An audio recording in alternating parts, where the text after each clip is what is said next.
Creative artwork is amazing, but how often do we ask our kids to engage in making crafts or artwork that has a set outcome? Maybe we're learning about the weather, so we make a rainbow, or we're looking at fish, so we craft one. The activity has very limited creative potential then. Instead, we aim for the child to make it as similar to the Instagram example as possible. But how much is this helping their creativity or stifling it?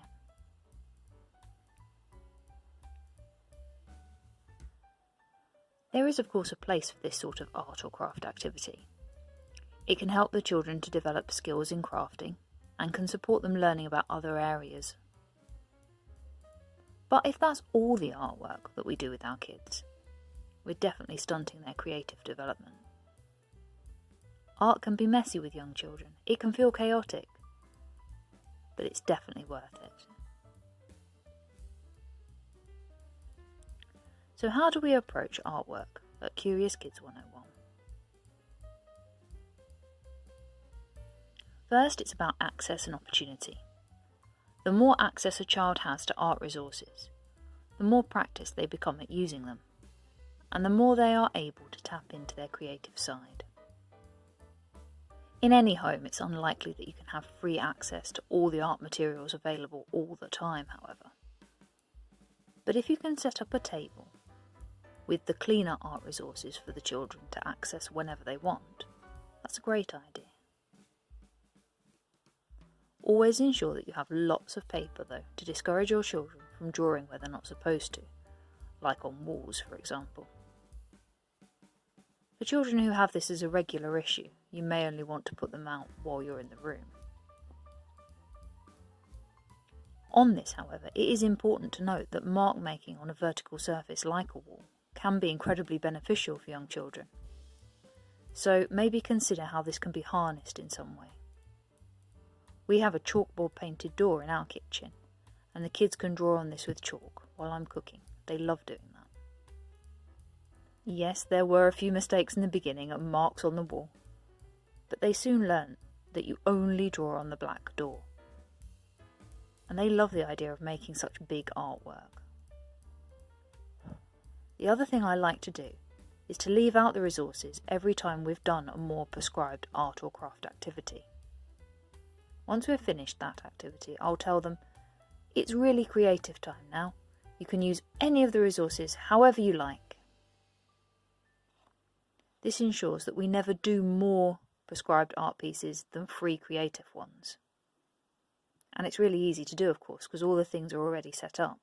So you kind of get two activities for one. Secondly, I think it's really important to encourage children and to discuss that art cannot be wrong. Lots of kids get very worried by a blank page, or they become upset that the drawing they're doing doesn't quite look right. It doesn't look very realistic.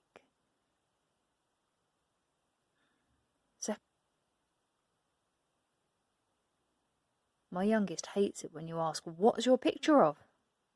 He will often grumpily respond to this question with an answer like, "It's a pattern, actually." Or my favourite, "It's a colour feeling." It's important they realise that art doesn't have to look realistic. It doesn't have to have a recognisable style to us as adults. It can be there purely as a release of thoughts and feelings.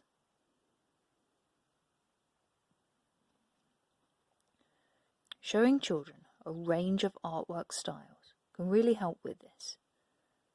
Go to an art gallery, if there's one close by, and show them the huge range of artistic styles on show. Some are realistic pictures, but others can be more dreamlike, or even just colours and shapes. But none of these are superior styles to others. None of these styles are more or less deserving of their place in the gallery.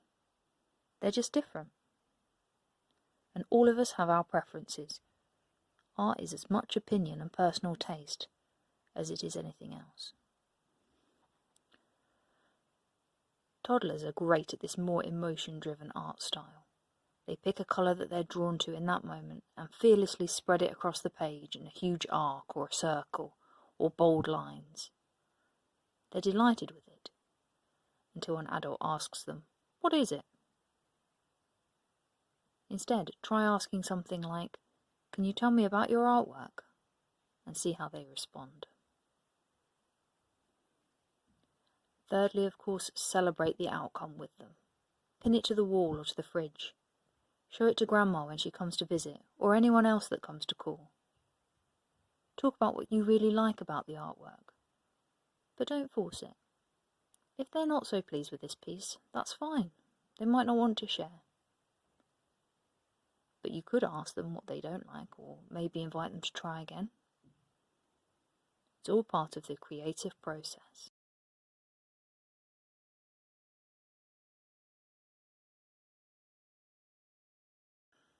So how do you keep your art resources?